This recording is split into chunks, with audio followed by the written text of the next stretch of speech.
मेरे युवा साथियों, बसंत गुरु जी का प्रणाम। आज का विषय बहुत ही आपके लिए उपयोगी है मित्र। हर बंदा अपने जीवन में कुछ मुकाम हासिल करना चाहता है। वो कुछ ऐसा कर गुजरना चाहता है कि जिससे उसकी बुढ़ापा में लोग कह सके कि इस आदमी का कार्य वाकई में ऐतिहासिक है, सराहनीय है, उत्कृष्ट है, या लोगों को प्रेरणा बन सके, या लोगों के सामने एक एग्जाम्पल सेट हो सके। देखो ये कहाँ था, इनका जन्म किस घर में हुआ, ये जन्म के समय इनकी हैसियत क्या थी, और आज इनके पास कितनी प्रॉपर्टी है। मित्रों, साधारण सफलता तो प्रत्येक व्यक्ति को हासिल हो जाता है। जो उसकी एजुकेशन है या जो उसका कारोबार है, उसमें अपने घर के पैतृक संपत्ति को बढ़ाने में, कोई अपने घर के पैतृक बिजनेस को बढ़ाने में वगैरह वगैरह में लोग अपनी सफलताएं अर्जित करती रहती है। किसी ने दुकानदारी है तो उसकी दुकानदारी में जो एक इनकम का है, उस इनकम में अपना घर को अच्छा चलाते रहते हैं। किसी ने पढ़ाई लिखाई किया, छोटी मोटी नौकरी कर लिया और उसके घर का अच्छा खासा अपना घर चलते रहता है। अमूमन हर व्यक्ति कुछ न कुछ करते रहता है, लेकिन जो व्यक्ति बिल्कुल कुछ नहीं करता और निठल्ले रहते हैं और उनका घर का जो पहले का पूंजी था वो नीचे गिराव की ओर आ जाता है, तो लोग उनको गालियां देते हैं, बोलते हैं बेवकूफ़ है, गधा है, गंवार है, पाजी है। देखो ना, इनके बाप दादा ने इतना एकड़ ज़मीन दिया था, इतना संपत्ति दिया था, लेकिन इसने किया क्या? बस ज़िंदगी भर बैठे बैठे अजगर की तरह खाया पिया और कुछ चाकरी नहीं की। मतलब लोग यहाँ भी एक एग्जाम्पल देते हैं कि आपको कुछ करना चाहिए, अपने हैसियत करनी चाहिए। एक बार हम लोग ऐसे ही उस समय युवा अवस्था में थे, तो परिचय का दौर हो रहा था, कॉलेज लाइफ था। तो हमारे मित्रों ने बड़ी बड़ी अपना परिचय दिया कि मैं धन्ना सेठ का बेटा हूँ, किसी ने कहा मैं कलेक्टर का बेटा हूँ, किसी ने कहा मैं कमिश्नर का औलाद हूँ, किसी ने कहा कि मेरा पिताजी इतना बड़ा व्यापारी है, किसी ने कहा कि मेरे पिताजी इतना बड़ा नेता है, मैं उनका संतान हूँ, वगैरह वगैरह। पर जब किसान के बच्चों की बारी आई तो हम जैसे लोगों को अपना परिचय में देने के लिए कुछ था ही नहीं। क्या है कि कभी कोई ये नहीं कहता कि मैं एक किसान का बेटा हूँ, कभी कोई ये नहीं कहता कि मैं एक भिखारी का बेटा हूँ, कोई कभी ये परिचय देता कि मैं एक नालायक का बेटा हूँ, कभी वो नहीं कहता कि मेरे पिताजी निठल्ले गंवार और कुछ नहीं करते, मैं ऐसे का संतान हूँ। हर कोई जिसका पिताजी ने कुछ टारगेट तैयार किया है, कुछ अचीव है, कुछ उपलब्धियाँ हैं, उनके संतान उनकी उपलब्धियों को गिना करके अपने परिचय दे देते हैं। अब हमारे समय की, अब हमारी बारी आई, अब हम भी अपना परिचय दे सकते थे कि मेरे दादाजी गवर्नर थे, या मैं कह सकता था कि मेरा पिताजी बहुत पढ़ा लिखा है और हम लोगों के पास खूब धारी संपत्तियाँ हैं, ऐसा हम कह सकते थे। अब मेरी बारी आया तो मैं सोचा कि मैं अपने परिचय में क्या दूँ, तो मैंने कहा कि भाई मेरा परिचय में ऐसा कुछ नहीं है, मैं एक बसंत हूँ और बस गुजर बसर हो जाता है, और अपने दम में आज तक मैंने 1 रुपया नहीं कमाया। तब हमें मालूम हुआ कि उन्हीं में से एक ऐसा बंदा था, वह भी कॉलेज की लाइफ जी रहा था। तब मालूम हुआ कि ये बंदा तो एक ठेकेदार है, ये अपनी 9वीं क्लास की पढ़ाई से ही अपना बिजनेस शुरू कर दिया था, छोटा छोटा काम शुरू कर दिया था। आज उसके पास वो स्वयं के एक बिजनेसमैन हो गया है। तो मैंने पूछा फिर आप पढ़ाई क्यों कर रहे हो? बोले कि पढ़ाई भी ज़रूरी है, डिग्री भी ज़रूरी है, लोगों को बताने के लिए। अब मान लीजिए, उन्होंने एक एग्जाम्पल दिया कि मैं एक बड़ा शहर गया हुआ था, इंदौर शहर गया हुआ था, वहाँ मैंने एक ठेकेदार से मुलाकात हुआ जिनसे मैंने ये गुणवत्ता सीखी, ये काम सीखा, ये गुण सीखा, उनसे मैंने प्रेरणा, उनसे मैंने पूछा आपकी एजुकेशन क्या है? तो उन्हें बताया कि बेटा मैं क्या बताऊँ, मैं पाँचवीं तक पढ़ाई किया, और 5वीं तक पढ़ाई करने के बाद मजदूरी करने में मैं दिल्ली चला गया। अब वहाँ मजदूरी करते करते मैंने मिस्त्री का काम सीखा, और फिर उसके बाद इंजीनियर के अंदर में रह करके मैंने ये सारा चीज़ लेआउट का काम सीख गया। और उसके बाद मैंने ये देखा कि यदि मैं अपनी कुछ पूंजी मैं बचा लूँ और एक छोटी सी अपना लाइसेंस ले लूँ, और मैं अपने साथ में ये जो बुद्धि वाले लोग हैं, ये जो दिमाग वाले लोग हैं, इनको मैं साथ में ले लूँ और इनको मैं तनख्वाह दूँ, और तो मैं इसमें कहीं ज़्यादा बेनिफिट कमा सकता हूँ।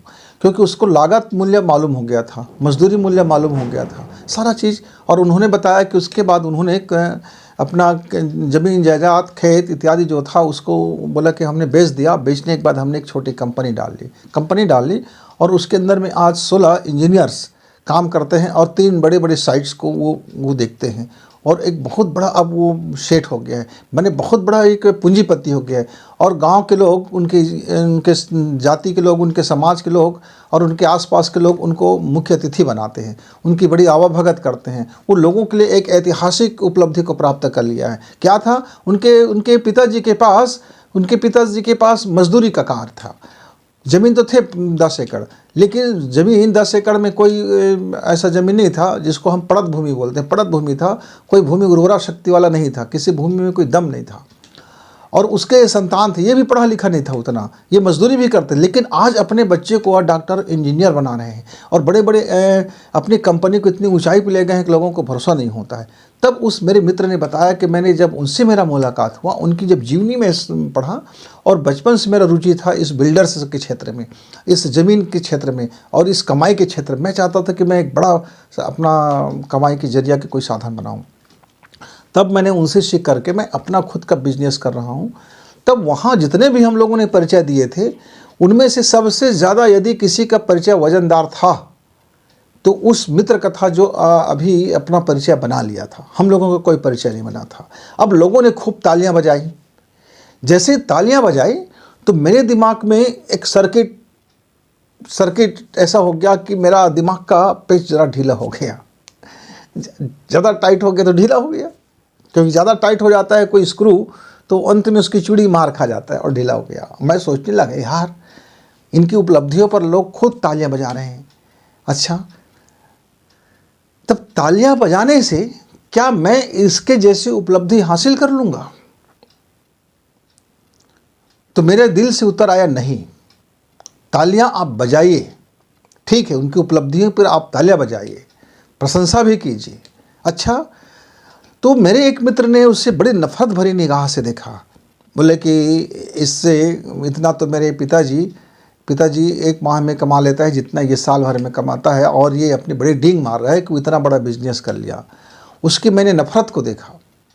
यद्यपि वो पूंजीपति घर के लोग थे, और उसके इस अमीर होते शख्स को उन्हें ये देखा कि वो उनके बराबरी पर खड़ा हो रहे हैं, और ये उससे ज़्यादा उनको आज उनकी इज्जत मिल रहा है, उनसे ज़्यादा इसका महत्व वहाँ का जा रहा है। इसके वैल्यू कहीं इन पूंजीपति वाले बच्चों के ज़्यादा इनका वैल्यू, क्योंकि ये स्वयं अपना एक परिचय है।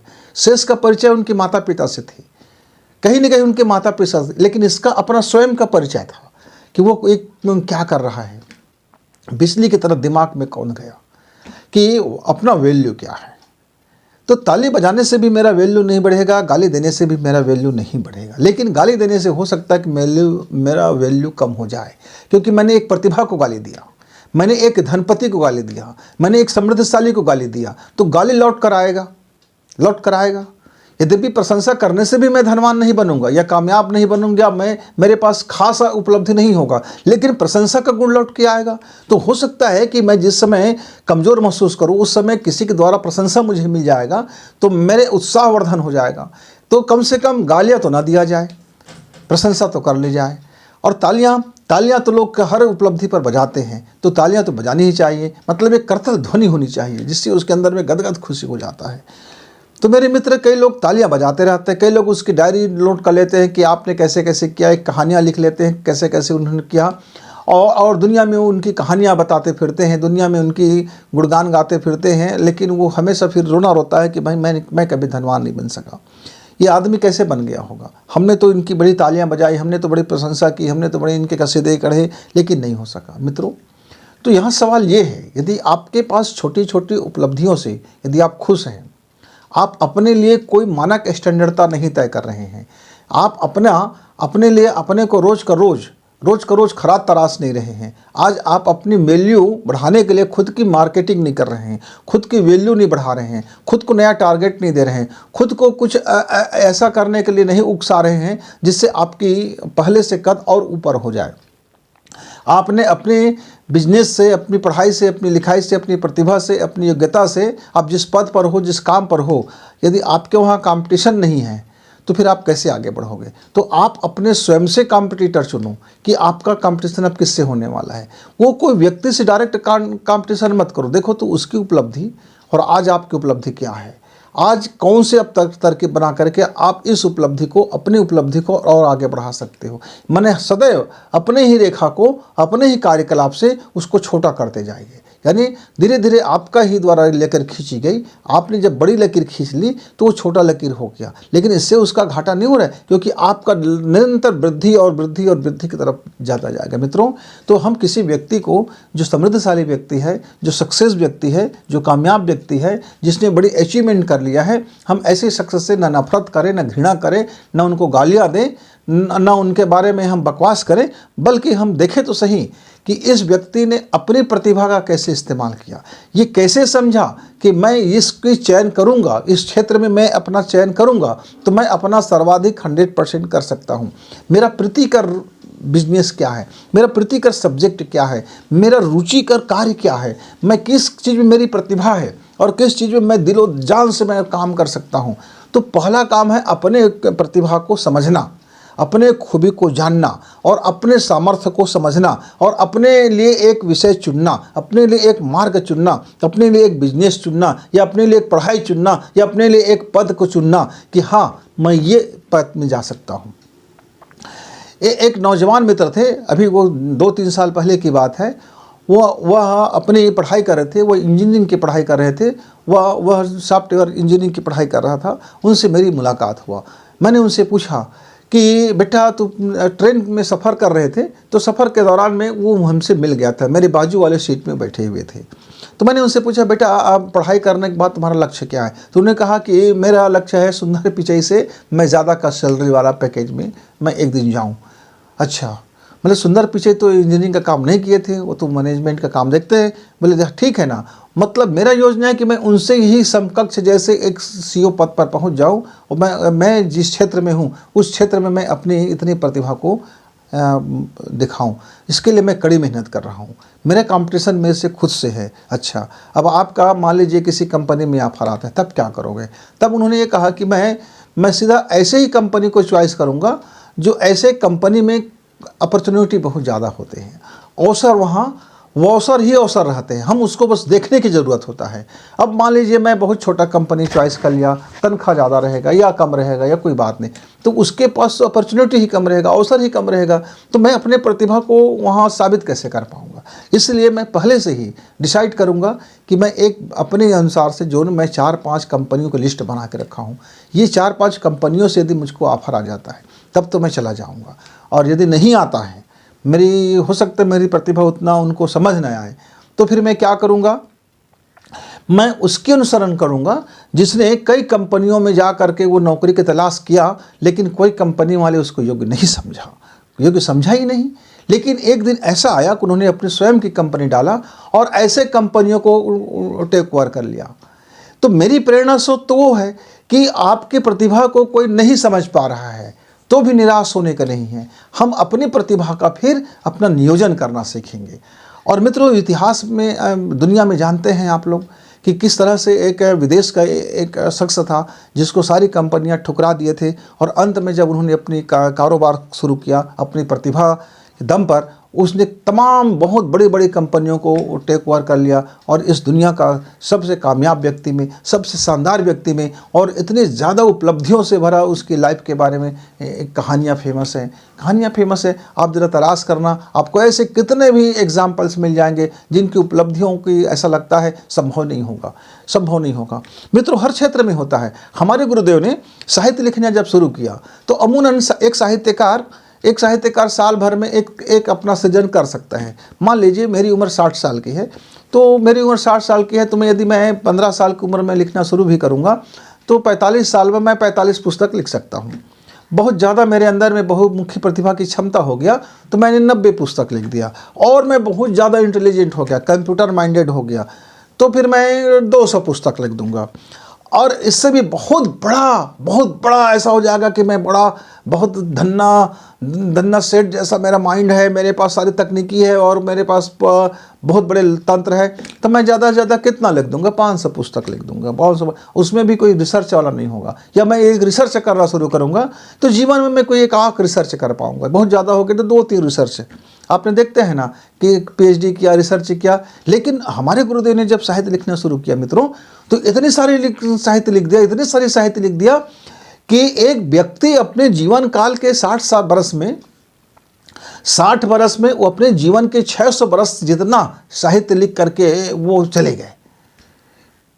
60 बरस को उन्होंने 600 बरस का ज़िंदगी जी लिया, और हम तो ये कह सकते हैं कि वो 1000 बरस की ज़िंदगी जी के चला गया। यानी जितना एक व्यक्ति 1000 उम्र में, युवावस्था में, मतलब वो 30 से 40 के बीच में जो अवस्थाएं होती है, ऊर्जा की अवस्थाएं होती है, और समझ के और होश और जोश की, होश जोश और ऊर्जा, ये तीनों आपको मिलेंगे 30 वर्ष से लेकर के 40 वर्ष तक का। इसके बाद कमी बेसी होने लग जाता है, अनबैलेंस होने लग जाता है।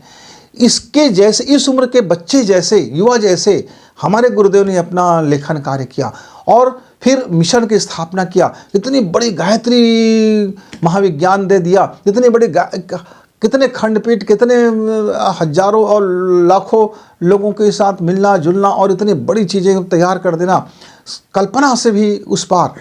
इतनी बड़ी उपलब्धि, एक जीवन में उपलब्धि मित्रों, एक जीवन में तपस्या भी किया, बड़े बड़े पुरस्करण भी किए और गायत्री सिद्ध भी किया, और अपने कोई ऐसा जादूगरी से नहीं किया उन्होंने अपने बुद्धि बल, अपने अध्यात्म की बल और अपने सामर्थ्य की बल से ऐसा योजनाबद्ध उन्होंने कार्य किया कि साहित्य भी लिखते रहे, कार्य भी करते रहे, समाज के लोगों को दिशा भी देते रहे और एक तंत्र भी खड़ा कर दिया। तो 1000 बरस जितना काम कर दिया एक बंदा 30 उम्र से 40 साल की उम्र के बच्चे में जितनी ताकत होती है, जितनी ऊर्जाएं होती है, हमारे गुरुदेव ने जीवन के 80 बरस जीते हुए उन्होंने इतना कार्य कर दिया। तो जीवन का पहला 20 वर्ष तो आप निकाल दीजिए। अब जीवन का बचा जो उनका 60 बरस था, 60 बरस में उसने इतनी बड़ी कमाल कर दी मित्रों।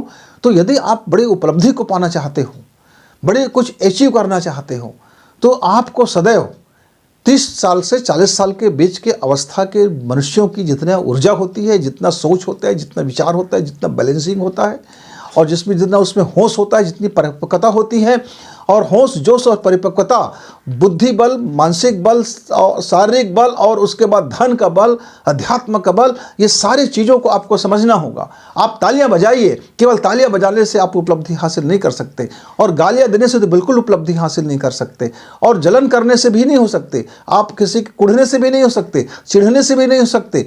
बराबरी करने पर आप जाओगे तो सिर्फ मुंह के बल गिरोगे, क्योंकि उस बंदे का तो टारगेट अपने आप तय हो रहा है, लेकिन आप उसके पीछे पीछे दौड़ लगा रहे हो। आपको तो कुछ समझ ही नहीं है, आप अपना टारगेट तैयार नहीं किए। आप देख रहे हो कि बसंत गुरुजी कितना आगे बढ़ गया, तो मैं उसके पीछे दौड़ूं। तो हो सकता है किसी दिन बसंत गुरुजी ब्रेक लगा दे और आप जा करके उस पर एक्सीडेंट हो जाओ, बसंत गुरुजी का दिशा बदल जाए, क्योंकि मुझको पता है कि मुझको कौन सी डायरेक्शन में जाना है और आपको नहीं पता है, तो आप तो फिर भटक जाओगे। हम लोग गाड़ी में जा रहे थे, तो सामने में जो बंदा जा रहा था, जो कार में जा रहा था, उसके पीछे पीछे एक दूसरा कार वाले आ रहे थे। तो सामने का ड्राइवर को एक शरारा सूझा। क्या किया, उस अपने गाड़ी को ऐसे टर्न करके ले गए जहाँ थोड़ी सी बहुत ज़्यादा पत्थर और उबड़ खाबड़ थे, और पीछे का ड्राइवर उसकी चूँकि फॉलो कर रहे थे, तो वो भी घुस पड़ा। उनकी गाड़ियाँ बुझ गई, उनकी टंकी नीचे में जरा उनकी इंजन में बड़ा खराबी आ गया, टूट फूट गया, और लोग माथे धर के, सिर धर के पलट गए, बोले कि अरे यार आप क्या किस दिशा में अपनी गाड़ी घुसेड़ दिया, कहाँ आपने ड्राइविंग कर लिया। तो उसने कहा भाई मैं अपना गाड़ी का चालक हूँ, मैं अपने गाड़ी को जानबूझ करके इस गड्ढे में डाला हूँ, तो मेरा गाड़ी तो सुरक्षित है, क्योंकि मैं तो जानता था इसमें गड्ढे में क्या क्या चीज़ें हैं, और मैं उसके अनुसार से अपनी गाड़ी को इस पर झोंक दिया था। आप क्या कर रहे थे? बोले मैं आपको फॉलो कर रहा था। तो मित्रों, कभी कभी ना हम अंधे होकर के फॉलो जब करते हैं तो हमारी गाड़ी गड्ढे में चली जाती है और बड़ी मुसीबत आ जाती है। विवेक का सहारा बहुत ज़रूरी है, अपनी प्रतिभा को जानना बहुत ज़रूरी है, अपना परिश्रम जानना बहुत ज़रूरी है, अपने गोल को प्राप्त करना से पहले गोल बनाना ज़रूरी है। आपको अपना चयन करने की जो गुण है वो सीखना चाहिए, वो तो मित्रों, यदि आप छोटी छोटी उपलब्धियों पर खुश हैं तो मुझे आपसे क्या कहना है भैया, आइए छोटे छोटे उपलब्धियों पे खुश हैं तो हमारी तरफ से ताली है, वाह वाह है। लेकिन यदि आप छोटे इस उपलब्धि से खुश नहीं हो, आप चाहते हो ज़िंदगी में कुछ बड़ा करो, तो आपके पास उम्र क्या है, अभी आपके पास उम्र कितना है। आजकल अब बच्चे 25 साल से 40 साल के बीच में, अब आजकल के बच्चे खूब मेहनत कर रहे हैं, क्योंकि तकनीकी का युग आ गया है, टेक्नोलॉजी का युग आ गया है। तो अब तो 20 साल के भी बच्चे बड़े जोश से काम कर रहे हैं, पर वास्तविक जोश और होश तो मित्रों 30 साल के आते आते तक ही एक परिपक्वता आती है। आप 25 साल में काम कर रहे हैं, 5 साल का आपका अनुभव होगा, तो 30 वर्ष में आप जो डिसाइड करोगे, जो डिसीजन लोगे, वो एक शानदार होगा। और अभी भी शानदार होगा, क्योंकि बुद्धि बल है यदि आपके पास तो। लेकिन जैसे मेरे एक मित्र ने 14-15 साल में ही अपना बिजनेस शुरू किया और वह धीरे धीरे करके अनुभव से सीखा। उसके पास कोई क्वालिफिकेशन नहीं था, वो उसके पास अंदर से प्रेरणा था कि उसको ये करना है, और उसने एक प्रेरणा स्रोत ले लिया था। उसके कामों को, डिजाइन को देखा, लेकिन उसके अनुसरण नहीं किया, उससे सीखा और सीख करके अपना विवेक से फिर उसको फॉलो किया। सीख करके अपना एक थिंक टैंक बनाया, अपना एक प्रबुद्ध वर्ग बनाया, अपना एक विचारों का मॉडल बनाया और फिर आगे बढ़ करके उसने काम किया। दोनों आदमी सफल थे। ये भी, इसने भी काफ़ी ऊंचाई प्राप्त किया, वो भी काफ़ी ऊंचाई को प्राप्त किया था। तो उपलब्धियां, अपने चरम उपलब्धियां कुछ ऐसे ही मिलते हैं कि अपने थिंक टैंक बहुत ज़रूरी है, और अपना अध्ययन भी जरूरी है, अपना चयन भी जरूरी है, अपना मूल्यांकन भी जरूरी है, अपना मूल्य, अपने वैल्यू तय करना भी जरूरी है। मित्रों, तो आइए, आप अब जहाँ पर हो, जैसे भी हो, जिस स्थिति में हो, जिस कंडीशन में हो, आप वहीं से ऊपर उठ सकते हो। चाहे आप अभिनय के क्षेत्र में हो, हीरो बनना हो, चाहे आप फोटोग्राफर के क्षेत्र में हो, चाहे किसान के क्षेत्र में हो, चाहे नौकरी पेशा के क्षेत्र में हो, चाहे कंपनी के क्षेत्र में हो, चाहे आप स्वास्थ्य के क्षेत्र में हो, क्षेत्र आप अपने अनुकूलन यदि आपने चॉइस किया है, आपने प्रीतिकर सब्जेक्ट पर आपने अध्ययन किया है, आपने रुचिकर विषयों के साथ आपने अपनी बिजनेस शुरू किया है, तो फिर निसंदेह आप अपना एक प्रेरणा स्रोत बनाइए।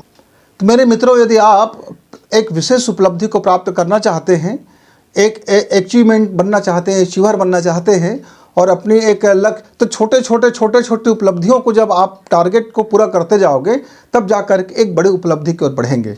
तो बड़ी उपलब्धि को प्राप्त करने के लिए आपके पास थिंक टैंक होना बहुत ज़रूरी है, आपके पास अध्ययन बहुत ज़रूरी है, आपके पास प्रबुद्ध वर्गों की टीम होना ज़रूरी है।